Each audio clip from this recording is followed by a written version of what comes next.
누가복음 21장 22절을 보면 이 날들은 기록된 모든 것을 이루는 형벌의 날입니다. 아멘. 자, 대환란이 무슨 날입니까? 형벌의 날이다. 이 벌 주는 날이라는 거예요. 우리가 옛날 그 한글 성경에 보면요, 이 모든 날은 벌 주시는 날들이니 기록한 것이 다 응하게 하심이라 이렇게 번역됐습니다. 이 모든 날은 대환란의 목적은 벌 주시는 날들이다. 벌 주시는 날이다. 진리를 쫓지 않고 불순종하는 이들에게 하나님께서 형벌을 가하시는 날인 것을 우리가 알 수가 있습니다. 전도서 8장 11절 말씀을 보면 우리가 하나님 말씀은 어느 한 구절만 보고서 판단할 것이 아니라 성경의 여러 구절들을 우리가 조합해야 되는 것입니다. 여러 구절들, 성경이 뭐라고 말씀하시는가, 구약에서는 뭐라고 말씀하고 있고 신약에서는 무엇을 말씀하고 있는지를 우리가 봐야 되는 것이죠. 전도서 8장 11절에 보면 악한 일의 징벌이 속히 실행되지 않으므로 인생들이 악을 행하기에 마음이 담대하도다. 자, 이 말씀은 사람들이 그 행하는 선과 악에 대한 상벌이 즉시로 이루어지지 않기 때문에, 특히나 사람들이 악을 행하여도 하나님의 그 징벌이 즉시로 즉각적으로 심판이 임하지 않으니까 사람들이 하나님의 존재를 의심한다는 거예요. 야, 죄를 지어도 하나님께서 뭐 심판이 없네, 징벌이 없네, 하나님의 존재를 불신한다는 것입니다. 그래서 무신론을 주장하는 것입니다. 신은 없다. 죄를 지어도 뭐 하나님의 심판이 임하지 않고 옳은 일을 해도 거기에 대한 어떤 판결이 없네. 그러나 하나님은 끝까지 언제까지나 침묵을 지키시지는 않는다는 것입니다. 악을 벌주는 날이 있는데 그때가 곧 대환란의 날인 것입니다. 두 번째, 대환란의 목적은 유대인의 연단의 때라는 것입니다. 유대인을 연단하는 때다. 스가랴 13장 9절을 보면 성경을 부분적으로만 알아서는 안 되는 것이고 전체적으로 이 성경을 보는 깊은 안목이 여러분들이 열려야 됩니다. 스가랴 13장 9절에 내가 그 3분의 1을 불 가운데 던져 은같이 연단하며 금같이 시험할 것이라. 그들이 내 이름을 부르리니 내가 들을 것이며 나는 말하기를 이는 내 백성이라 할 것이요 그들은 말하기를 여호와는 내 하나님이시라 하리라. 아멘.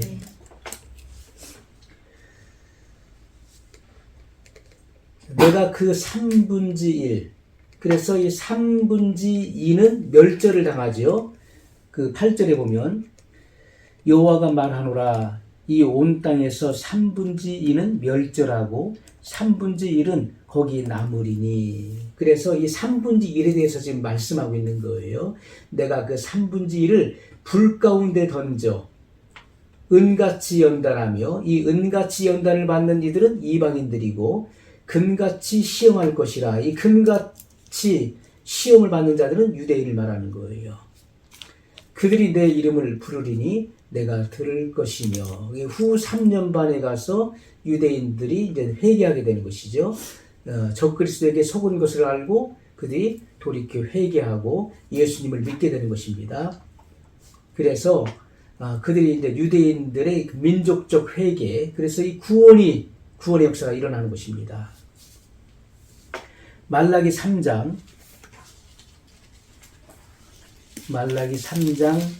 2절로 3절의 말씀을 보면 그의 임하는 날을 누가 능히 당하며 그의 나타나는 때 누가 능히 서리요. 그는 금을 연단하는 자의 불과 표백하는 자의 잿물과 같을 것이라.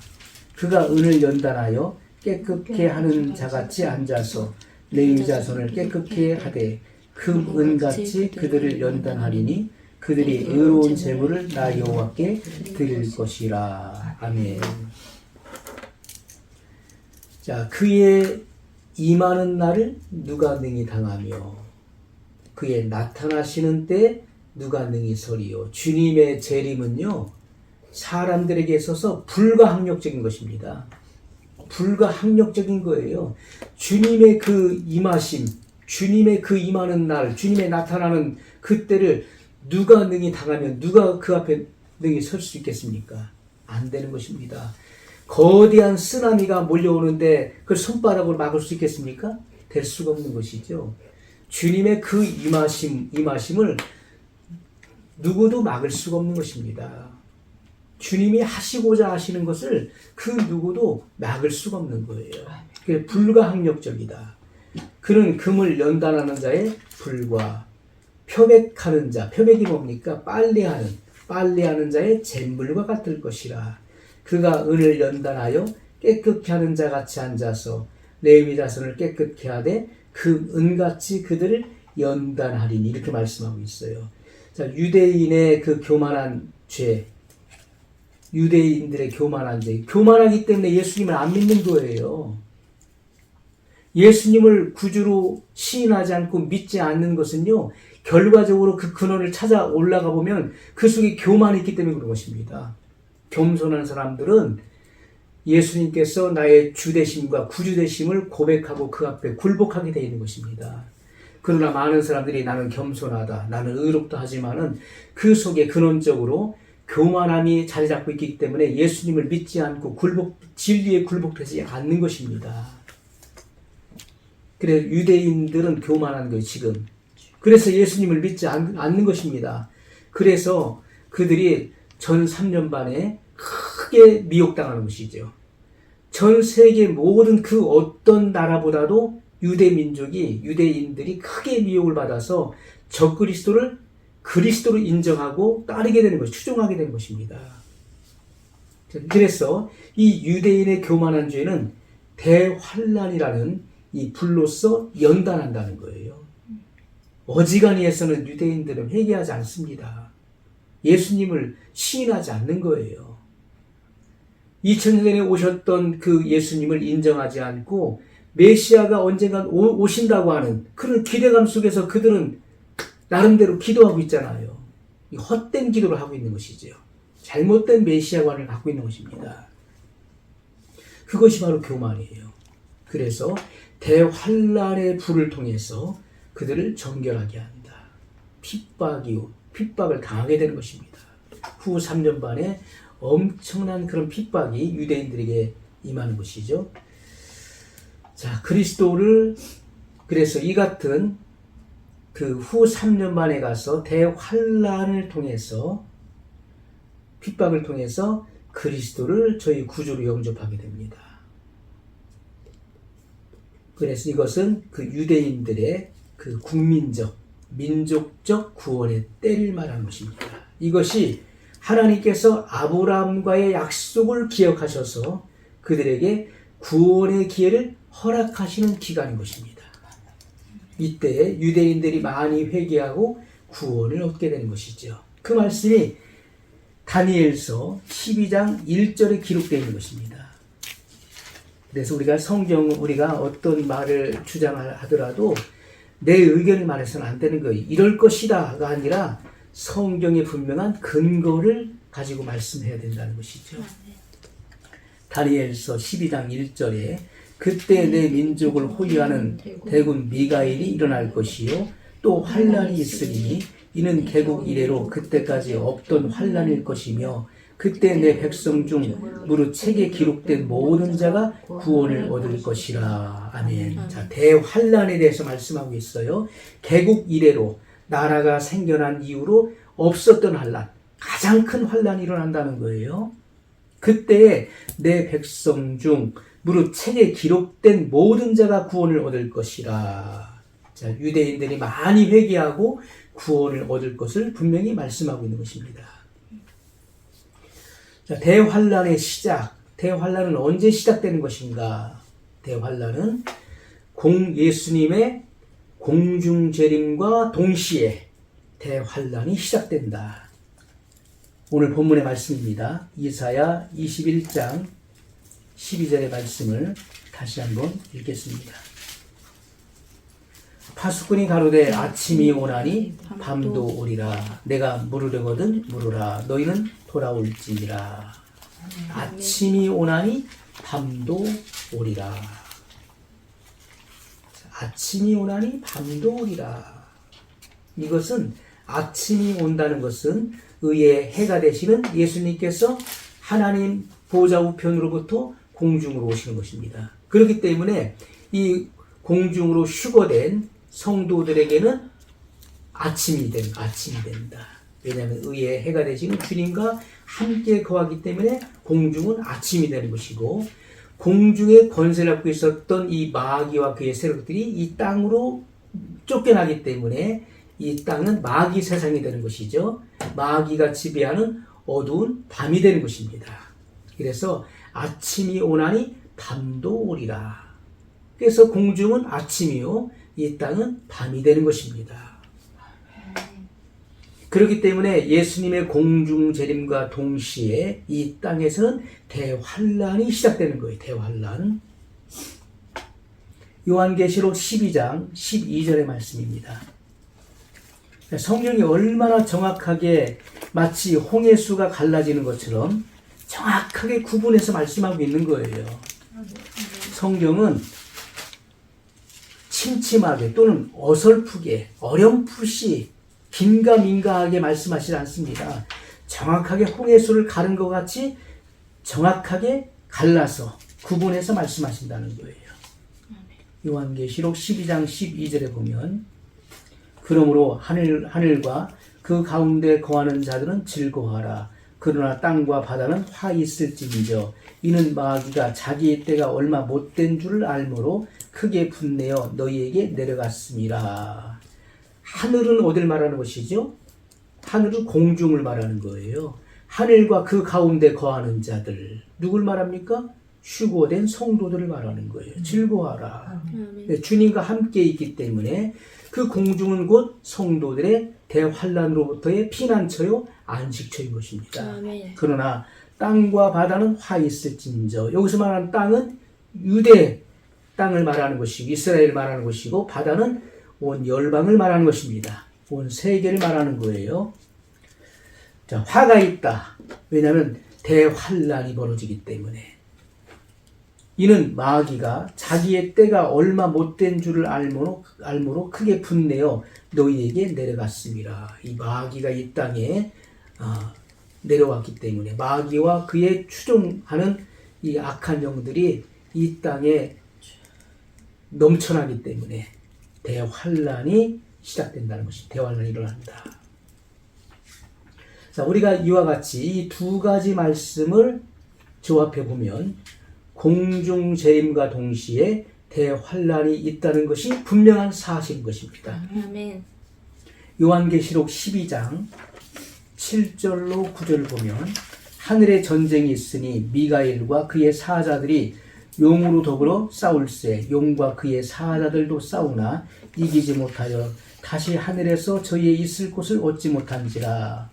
큰 용이 되어 쫓기니 옛뱀 곧 마귀라고도 하고 사단이라고도 하는 온 천하를 꿰는 자라. 땅으로 되어 쫓기니 그의 사자들도 저와 함께 내어 쫓기니라. 아멘.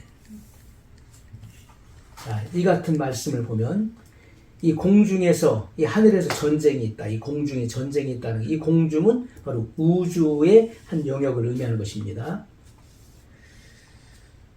자, 그래서 주님께서 공중 재림하시기 전에 미가엘과 그의 사자들을 이 공중으로 파견해서 이 공중에 권세 갖고 있는 이 마귀와 그의 그 세력들과 이 전쟁을 일으키는 것입니다. 이 공중에 이 소탕전이 일어나는 것이죠. 왜냐하면 공중을 그 혼례석을 만들기 위해서, 혼례석으로 준비시키기 위해서 미가엘과 그의 사자를 파견한다. 마귀가 땅으로 되어 쫓깁니다. 땅에는 마귀의 세계, 곧 대환란이 있을 것을 분명히 말씀하고 있어요. 두 번째, 대환란의 시작은 교회의 휴거 후에 이루어진다.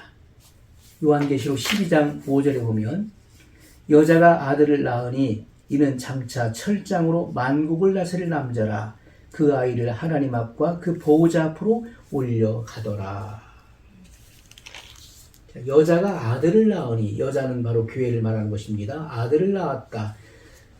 이는 바로 그 휴거될 성도의 모형을 말하는 거예요. 교회 안에서 이기는 자들이 나오는 것입니다. 교회 안에서 휴거될 성도들이 나오는 거예요. 이는 장차 철장으로 만국을 다스릴 남자라. 그래서 예수님께서 이미 철장 권세, 만국을 다스리는 권세를 아버지께 받으신 것처럼 이기는 자들에게 만국을 다스리며 이 철장 권세를 성경에 약속하고 있죠. 계시록 3장에 기록하고 있습니다. 그 아이를 하나님 앞과 보호자 앞으로 올려가더라. 이것은 바로 휴거를 의미하는 것입니다. 휴거 사건을 분명히 의미하는 거예요. 자, 그래서 우리가 이 성경 말씀을 바르게 이해해야 돼요. 계시록 2장 26절 27절에 보면 두아디라 교회에게 주신 약속이죠. 이기는 자와 끝까지 내 일을 지키는 그에게 만국을 다스리는 권세를 주리니 그가 철장을 가지고 저희를 다스려 질그릇 깨트린 것 같이 하리라. 나도 내 아버지께 받은 것이 그러하니라. 예수님께서 이미 받으신 거예요. 만국을 다스리는 권세와 철장의 권세를 받으셨어요. 그것처럼 이기는 자들에게도 예수님이 받으신 그 권세를 준다는 거예요. 이 만국을 다스리는 권세, 이 철장으로 저희를 다스려 질그릇 깨트리는 것 같이 하리라. 이렇게 말씀하고 있어요. 그러므로 그 아이를 하나님 앞과 그 보호자 앞으로 올려가더라. 휴거될 성도의 모형임을 분명히 말씀하고 있습니다. 마태복음 24장 40절에 보면 마태복음 24장 40절 그때 두 사람이 밭에 있음에 하나는 데려감을 당하고 하나는 버려둠을 당할 것이요. 자, 이 말씀들을 우리가 조합해 보면 환난 전에 교회가 들림받는 일이 먼저 있을 것을 약속하신 말씀인 것입니다. 이것은 의인을 환난에서 건지시는 하나님의 자비하심, 환난 받는 자에게 평안함으로 갚으시는 은총인 것입니다. 세 번째, 대환란은 첫째 부활 후에 이루어지는 것이다. 고린도전서 15장 52절의 말씀입니다.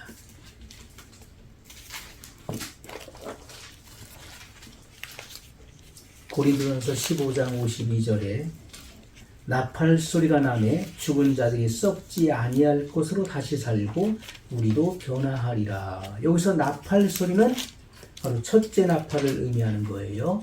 첫째 나팔에 죽은 자들이 썩지 아니할 것으로 다시 산다. 이렇게 말씀하고 있어요.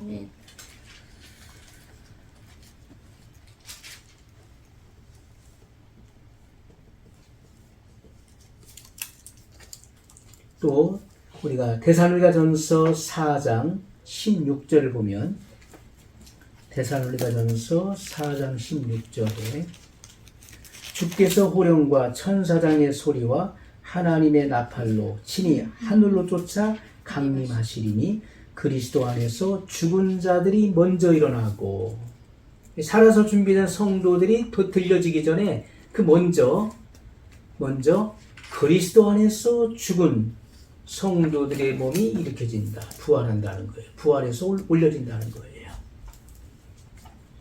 자, 이것은 그리스도 안에서 죽은 성도가 주님을 맞이하기 위하여 부활하는 첫째 부활을 의미하는 것입니다.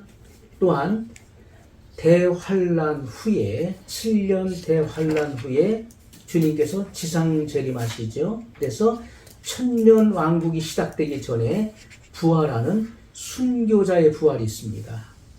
이들도 첫째 부활에 참여하는 자들이에요. 첫째 부활의 의미는 최상의 부활, 더 좋은 부활을 의미하는 것이다. 이 부활에 참여하는 자가 복이 있는 것입니다.